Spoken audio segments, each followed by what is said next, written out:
Listening test instructions. The listening test is about 50 minutes. There are 6 parts in listening test. You will have about 6 minutes to listen to each passage and answer the questions.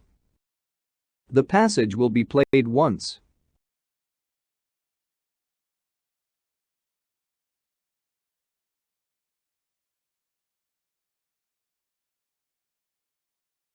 Hey, you look concerned. What's on your mind?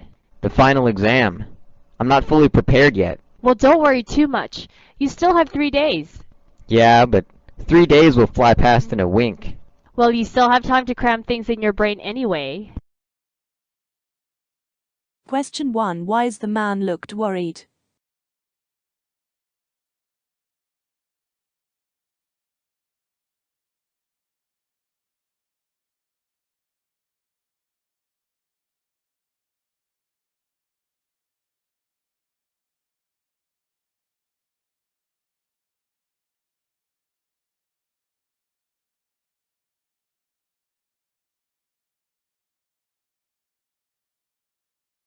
You will hear a conversation in 3 sections. You will hear each section only once. After each section, you will hear 2 or 3 questions. You will hear the questions only once. Choose the best answer to each question.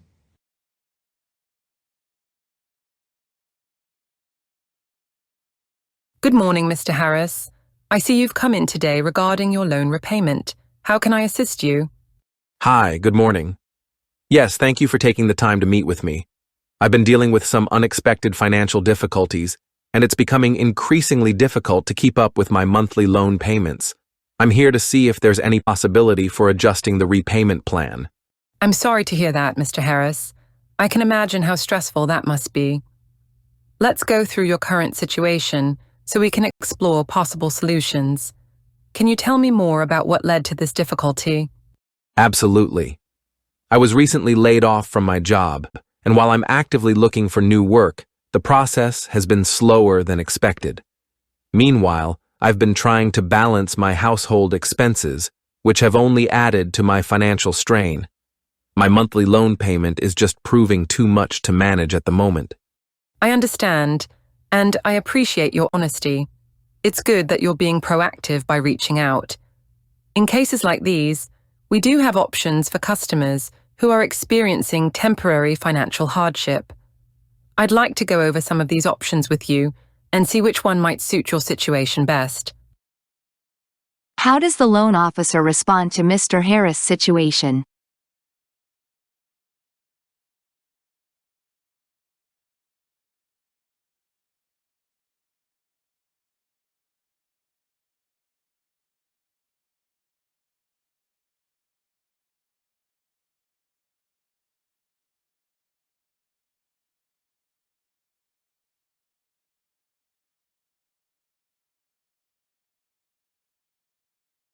What is implied about Mr. Harris' job search?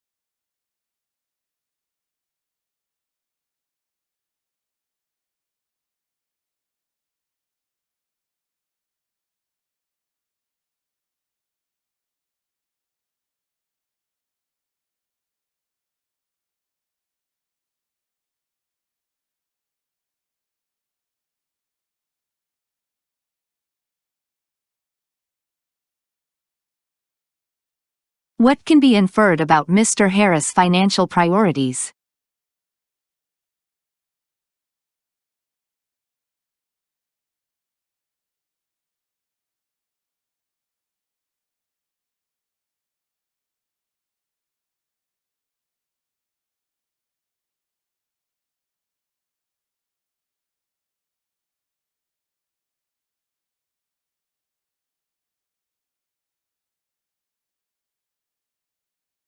You will hear the second section of the conversation shortly.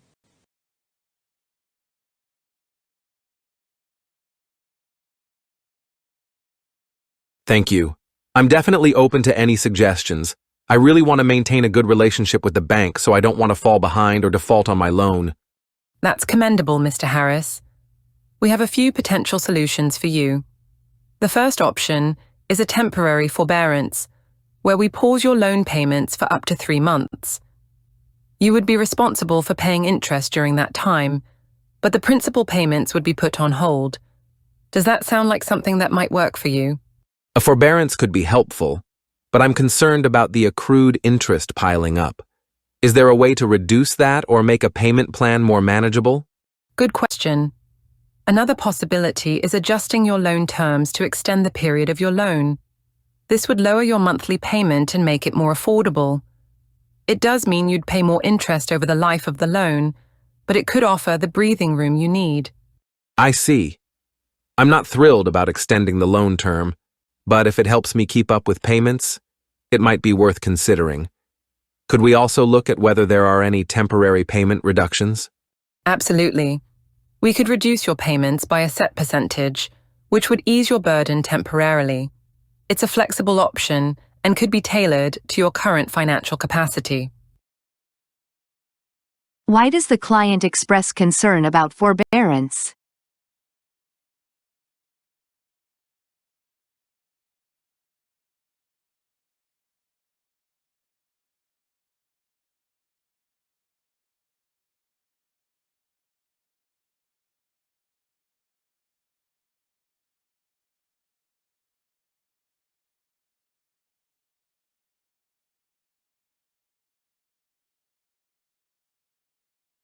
What is the potential downside of extending the loan term?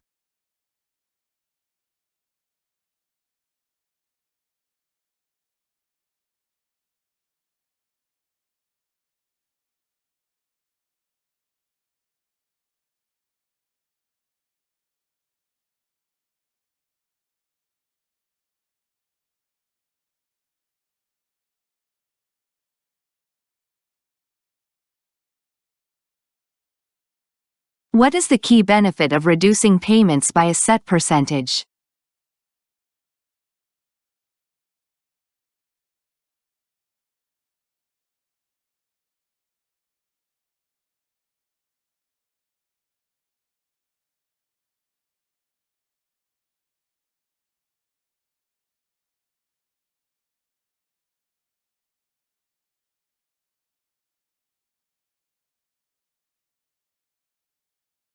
You will hear the third section of the conversation shortly.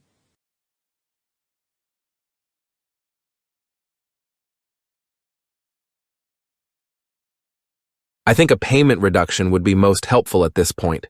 It sounds like it could help me manage my finances until I'm back on my feet. How long can the reduction last? The temporary reduction can be set for up to 6 months. We'd reassess your situation at the end of that period to decide on any further adjustments if needed. During the reduction period, you'd still be responsible for a portion of the interest, but the principal payments would be lowered. That sounds like a reasonable solution. I'd like to move forward with that if possible. How do we formalize this agreement? I'll need to go over a few documents with you, and we'll outline the new payment terms in a formal agreement. We can do that today if you're ready, or we can schedule another time for you to review everything thoroughly. I'm ready to proceed today. I appreciate your help and understanding. My pleasure, Mr. Harris. We're here to support you, and we'll make sure everything is clear before we finalize the plan. Let's get started with the paperwork. Why does the client believe the payment reduction will be beneficial?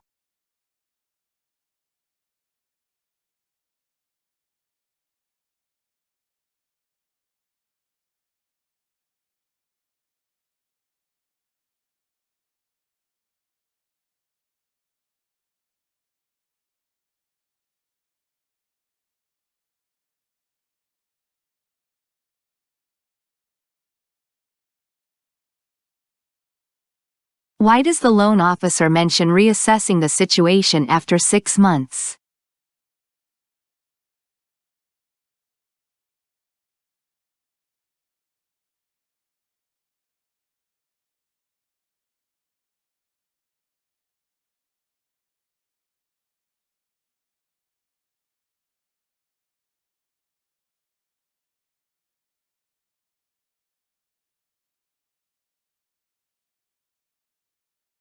You will hear a conversation followed by 5 questions.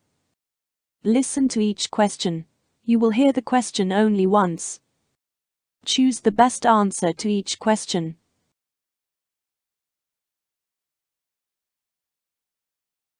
Excuse me, I'm looking for a bouquet for a special occasion. Do you have any recommendations? Of course, we have a variety of options. Could you tell me a bit about the occasion? It's for my wife's birthday. I want something that feels romantic, but not too over the top. She loves lilies and roses, so maybe something with those. Great choice. Lilies and roses are perfect for a romantic gesture. We have a few arrangements that combine those two flowers beautifully. Would you prefer a mixed bouquet or something more specific, like a dozen roses with lilies as accents? I'm leaning towards something more mixed. I want it to feel natural and elegant, but not overly formal. Understood. We could create an arrangement with white lilies as the centerpiece and a mix of pink and red roses around it. To add some extra flair, we could also include eucalyptus leaves and a few sprigs of baby's breath. That sounds beautiful. How much would that cost? A bouquet like that would be around $70. It would include the flowers, some greenery, and a decorative ribbon. We can also add a personalized card if you'd like. Yes, a card would be perfect. Could you write something simple like, "To my love, happy birthday"? Of course, that's lovely. Now, would you like to pick it up today or have it delivered?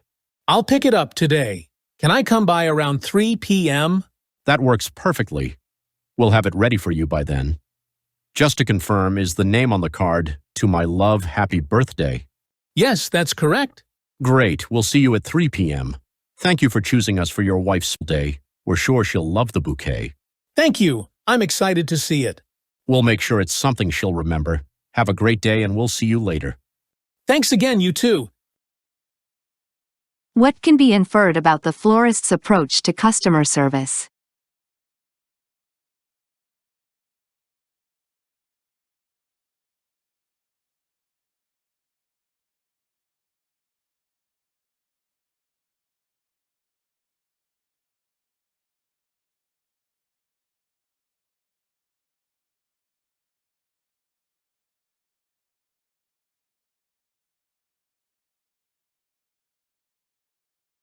Why did the florist confirm the name on the card at the end of the conversation?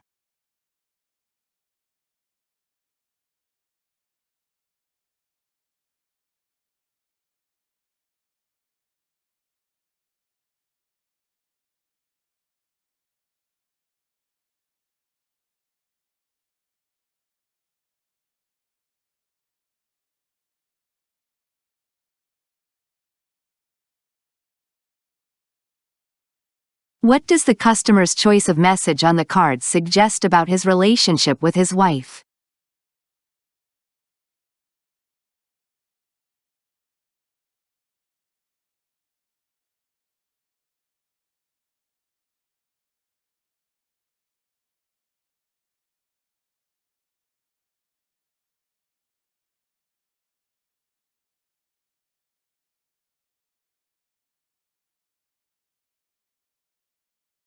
What quality of the florist's service likely made the customer excited?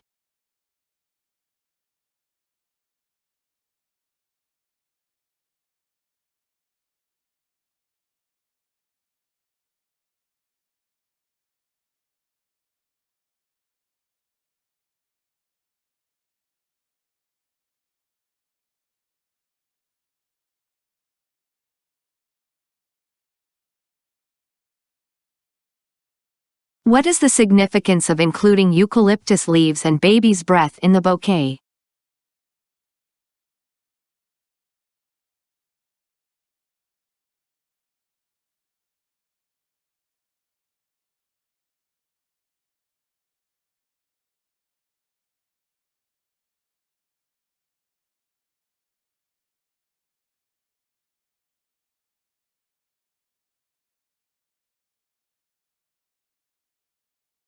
You will hear a conversation followed by 6 questions. Listen to each question. You will hear the question only once. Choose the best answer to each question.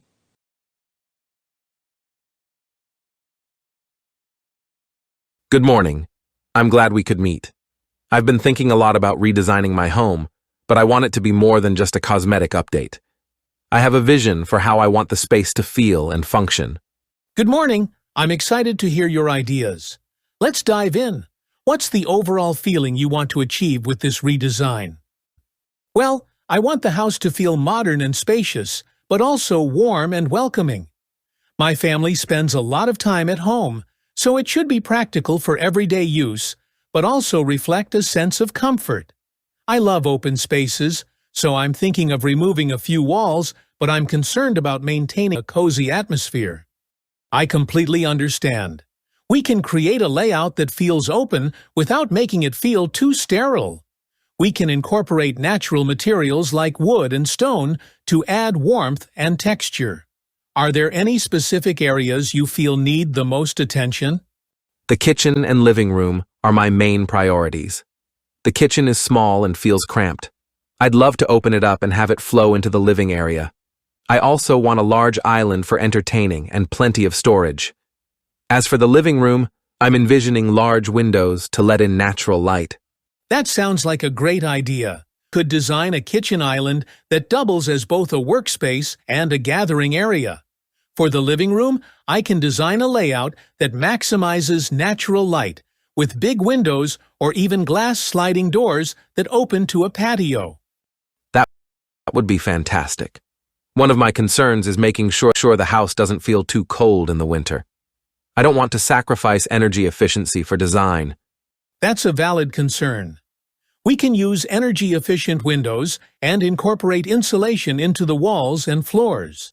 There are also design strategies, like passive solar heating, that can help with temperature regulation while maintaining the aesthetics.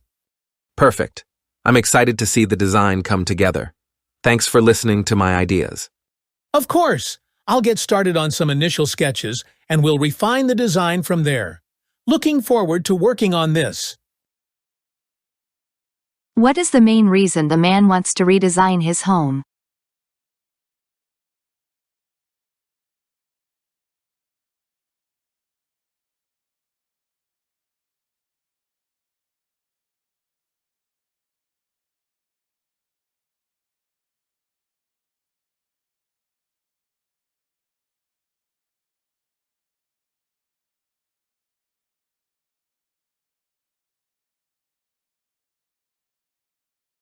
Which of the following best represents the man's main concern about the redesign?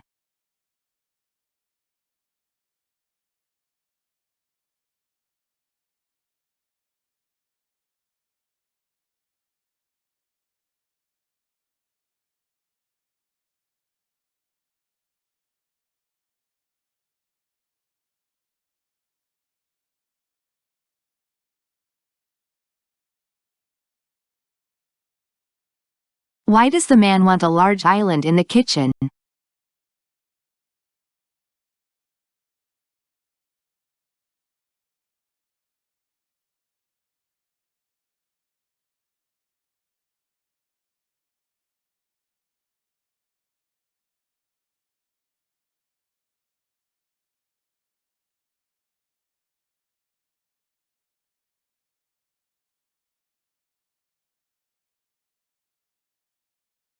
What aspect of the living room does the man want to emphasize?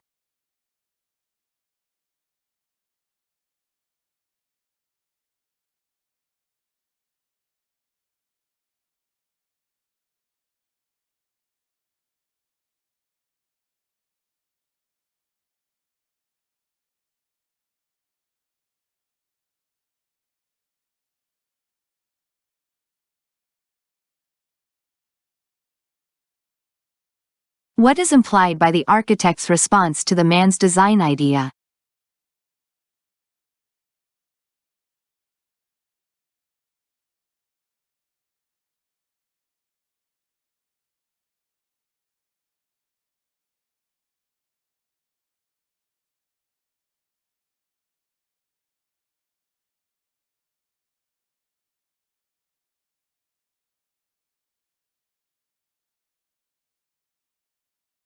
The architect suggests using which material to add warmth and texture?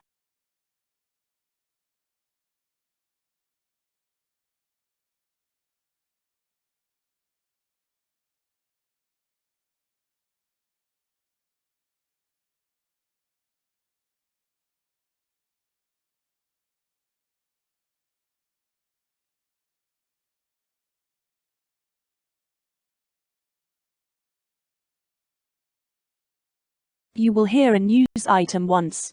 It is about 1.5 minutes long. Then 5 questions will appear.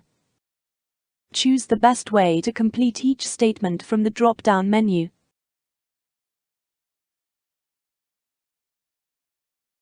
A significant boost to higher education was recently seen when a prestigious university was gifted a substantial donation from a generous alumnus. This transformative contribution, amounting to $50 million, marks one of the largest in the university's history and is expected to have a profound impact on its academic and research programs. The funds, which are earmarked for advancing groundbreaking research and scholarships, will provide students with greater opportunities for academic excellence and foster innovation within a variety of disciplines.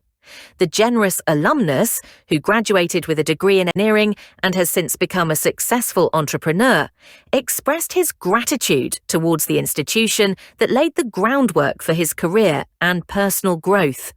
University officials have announced that part of the donation will be allocated to establishing a new interdisciplinary research centre focused on sustainable technology and environmental solutions, aligning with the current global emphasis on sustainability and climate change mitigation. The remainder will support scholarships, especially targeting underprivileged students, thereby enhancing the diversity of the student body and ensuring that financial constraints do not hinder talent and potential. The university president emphasized that this remarkable act of philanthropy not only strengthens the institution's academic reputation, but also underscores the enduring bond between the university and its alumni.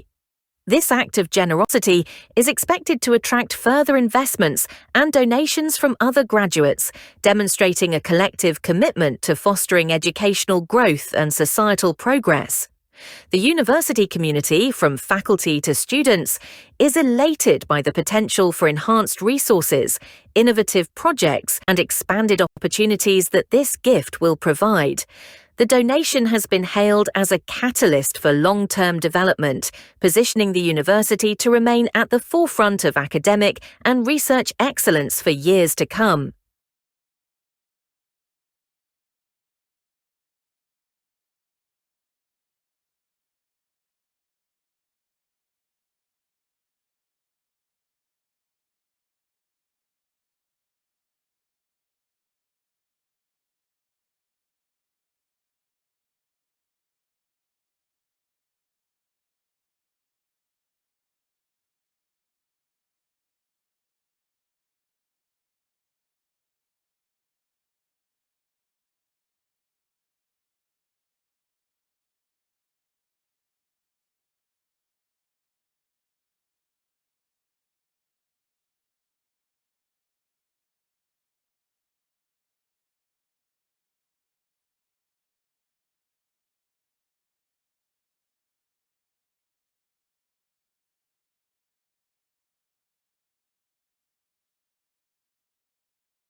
You will listen to a 2 minutes video. Then 8 questions appear. Choose the best way to answer each question.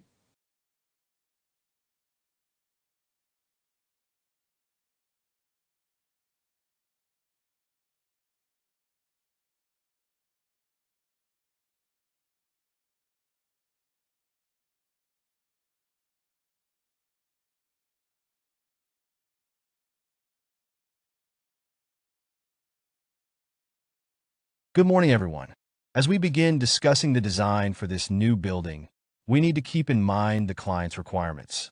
They want something modern and innovative, but it must also minimize environmental impact. We need to use energy-efficient materials, implement renewable energy sources, and ensure the building has a minimal carbon footprint. Absolutely, Liam. I think the first step is to focus on the building's orientation. By positioning it to take advantage of natural light and passive solar heating, we can reduce the need for artificial lighting and heating. We could also integrate green roofs and walls to improve insulation, helping to regulate temperature throughout the year. That's a great point, Ava. Along with that, we need to think about the materials we use. Sustainable materials, such as bamboo, reclaimed wood, and recycled steel, are fantastic options. These not only reduce waste, but also reduce the demand for raw materials, which helps conserve natural resources. Agreed. And when it comes to energy efficiency, we can integrate solar panels and wind turbines. Additionally, rainwater harvesting systems can be installed to reduce water usage, which is important for minimizing the environmental footprint. It's also essential that we choose energy-efficient HVAC systems. Right, and let's not forget about the building's life cycle. Sustainability isn't just about the construction phase, but also how the building operates in the long term. We need to ensure it's designed to be adaptable, so it can evolve with future needs without requiring major renovations or causing waste. Exactly. And we should also consider the local environment. If we design with the local climate in mind, we can reduce the energy needed to cool or heat the space. Using materials that are locally sourced will not only reduce the carbon footprint from transportation, but also support the local economy. All these elements are crucial, but we also need to ensure that the design fits within the client's budget. We may need to find creative solutions to balance sustainability with cost-effectiveness. For instance, using high-performance windows that reduce energy loss might have a higher upfront cost, but they will save money in the long run. That's true. It's all about finding that balance between cutting-edge design and practical sustainability. We can create a beautiful, innovative building that meets the client's needs and contributes to environmental conservation. Agreed. A sustainable design is one that minimizes its impact on the planet while still being functional, beautiful, and adaptable. Let's make sure we prioritize the long-term benefits. Great! Let's move forward with these ideas and refine them into a cohesive plan.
You will hear a report once.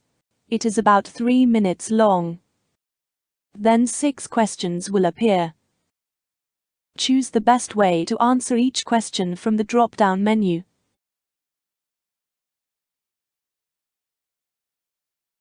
Sustainable tourism is an approach that prioritizes environmental, economic, and social responsibility, aiming to reduce negative impacts while enhancing positive contributions to local communities and ecosystems. By focusing on practices that maintain the natural environment, such as using renewable energy sources, reducing waste, and supporting conservation efforts, this form of travel seeks to preserve resources for future generations. It also empowers local communities by promoting cultural heritage, providing jobs, and supporting local business, which helps build resilience and fosters economic growth.